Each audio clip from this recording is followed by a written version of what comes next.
नमस्कार दोस्तों। UPTET 2026 level 2 की हिस्ट्री की हमारी आज की इस क्लास में आपका स्वागत है। आज हम इसमें पढ़ने जा रहे हैं दिल्ली सल्तनत की स्थापना। तो चलिए हम आज की इस क्लास को शुरू करते हैं। तो हमें पढ़ना है मध्यकालीन भारतीय इतिहास में दिल्ली सल्तनत की स्थापना।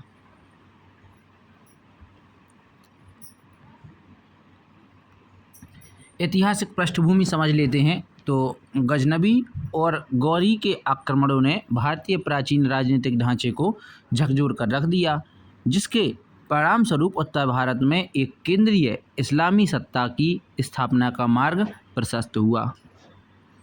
तो गजनबी और गौरी के आक्रमणों ने भारत के प्राचीन राजनीतिक ढांचे को झकझोर कर रख दिया था और उसके बाद भारत में केंद्रीय इस्लामी सत्ता की स्थापना का मार्ग प्रशस्त हुआ, जिसमें सबसे पहले सल्तनत काल आया। तो देखते हैं, शुरू करते हैं उसको हम। तराइन का ऐतिहासिक युद्ध के बारे में हम समझते हैं। जो तराइन का युद्ध हुआ था 1191 में ईस्वी में।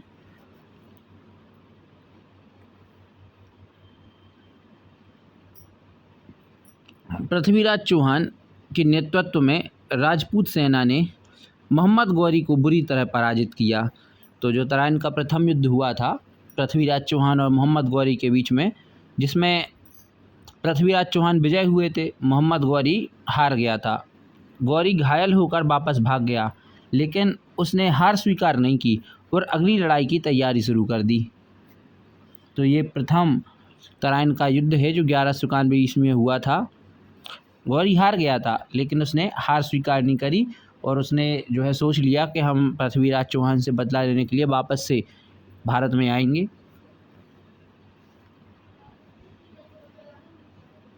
तराइन का द्वितीय युद्ध हम समझ लेते हैं। अगले ही साल 1192 ईस्वी में हुआ तराइन का द्वितीय युद्ध। केवल एक वर्ष अत्यधिक रणनीति तैयारी के साथ गौरी वापस लौटा। राजपूत सेना को उसने पराजित किया, यानी पृथ्वीराज चौहान को पराजित किया। युद्ध को भारतीय इतिहास में निर्णायक मोड़ माना जाता है, जिसने सल्तनत की आधारशिला रखी थी। इसमें पृथ्वीराज चौहान के साथ में जो जयचंद्र थे, उन्होंने पृथ्वीराज चौहान को धोखा दे दिया था, जिसके फलस्वरूप युद्ध में उनकी हार हो गई थी और मोहम्मद गौरी जीत गया था।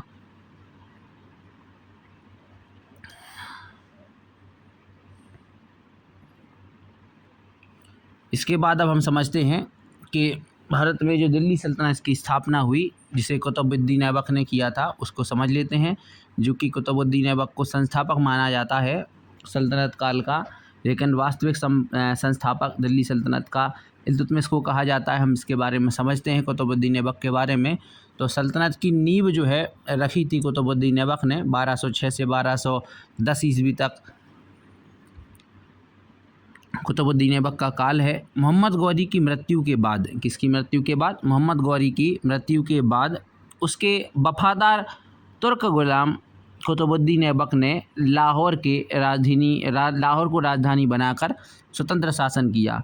तो एक और क्वेश्चन आता है, आपसे पूछा जाता है कि कुतुबुद्दीन ऐबक को कहाँ पे जो है राजधानी बनवा करके और जो है भारत में उसकी सत्ता शुरू हुई कुतुबुद्दीन ऐबक की। तो उसका राज्याभिषेक जो है वो लाहौर में हुआ था।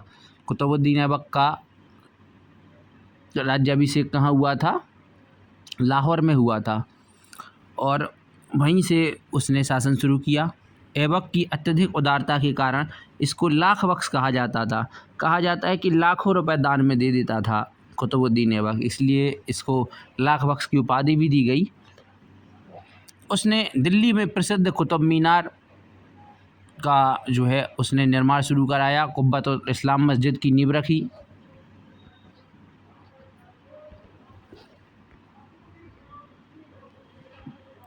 और दास वंश और गुलाम वंश की स्थापना भी कुतुबुद्दीन ऐबक द्वारा करी गई। तो गुलाम वंश के या दास वंश के, इसी को गुलाम वंश, मामलुक वंश और दास वंश, गुलाम वंश, मामलुक वंश और दास वंश, इसी को कहा जाता है। इंग्लिश में स्लेव डायनेस्टी कहते हैं। तीन महान स्तंभ हैं इसके, या हम यह कह सकते हैं कि तीन महान शासक इसके हुए हैं। पहला है कुतुबुद्दीन ऐबक, जिसके बारे में आप समझ ही चुके हैं, जिसका शासनकाल है 1206 ईस्वी से 1210 तक का।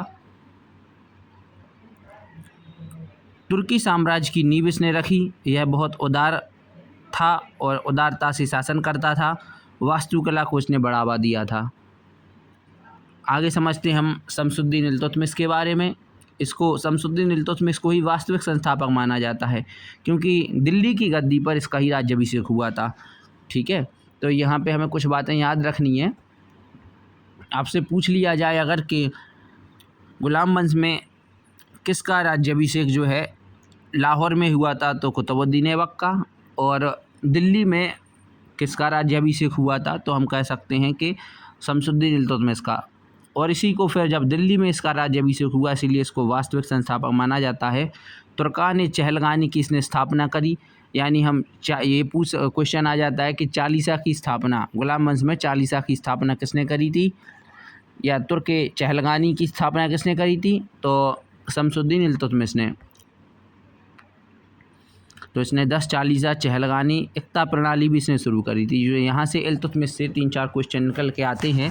पहला ये हो जाता है कि वास्तविक संस्थापक किसे कहा जाता है गुलाम वंश का, तो शमसुद्दीन इल्तुतमिश को कहा जाता है।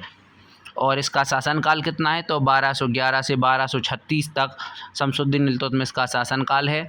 और इसके बाद दिल्ली सल्तनत का वास्तविक संस्थापक इसे कहा जाता है। तुर्कान चहलगानी की स्थापना किसने करी, तो शमसुद्दीन इल्तुतमिश ने करी। 10 चालीसा या चालीसा की स्थापना किसने करी, तो शमसुद्दीन इल्तुतमिश ने करी।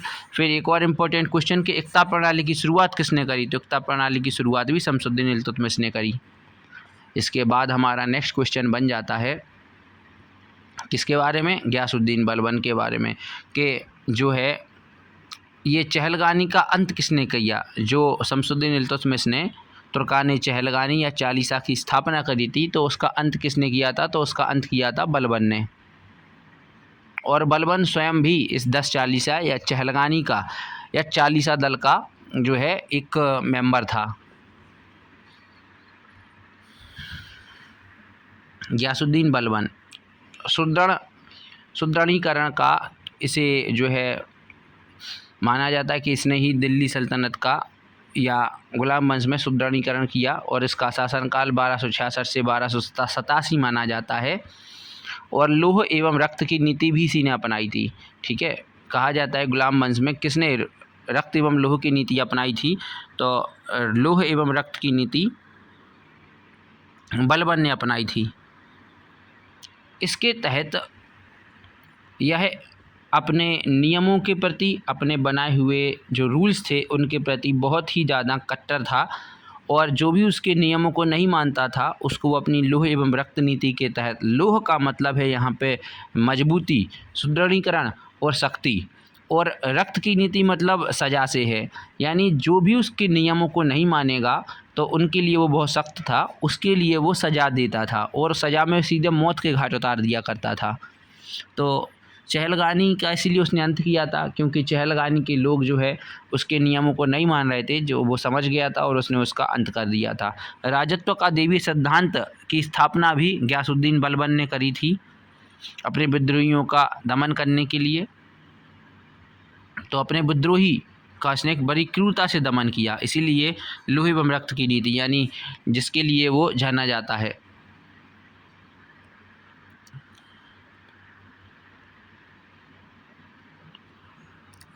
अब इसके बाद हम पढ़ते हैं रज़िया सुल्तान के बारे में, जो कि सल्तनत काल की प्रथम महिला शासिका थी।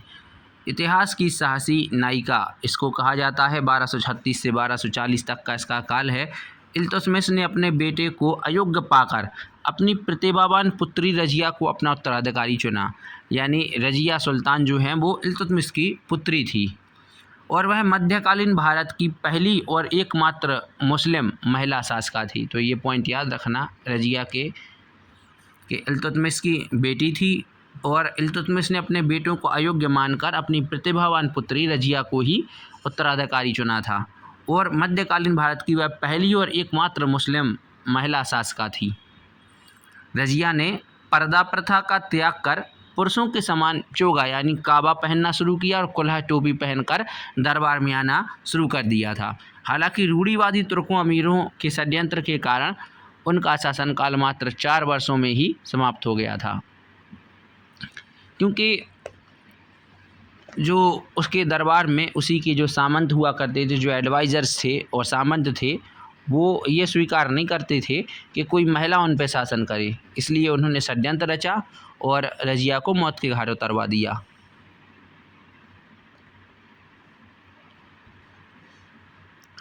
अब सल्तनत काल के कुछ महत्वपूर्ण आंकड़े हम समझ लेते हैं। 320 वर्षों का कुल शासनकाल है सल्तनत काल का। साम्राज्य की भव्यता का विस्तार सन 1206 ईस्वी से शुरू होकर 1526 ईस्वी तक सल्तनत काल चला।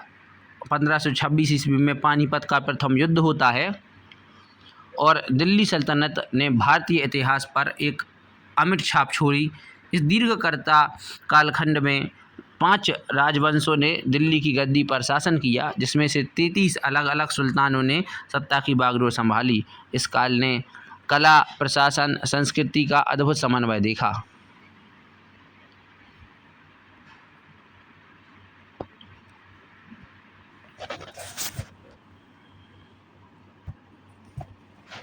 अब दिल्ली सल्तनत के 5 राजवंश हुए हैं। कितने राजवंश हुए हैं? 5 राजवंश हुए हैं।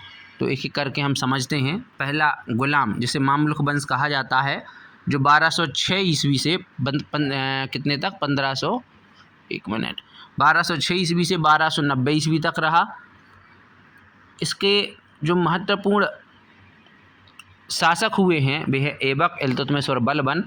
राज्य की स्थापना और कुतुब मीनार के निर्माण के लिए इस काल को जाना जाता है। और फिर इसके बाद दिल्ली सल्तनत के 5 राजवंशों में गुलाम वंश के बाद बारी आती है खिलजी राजवंश की।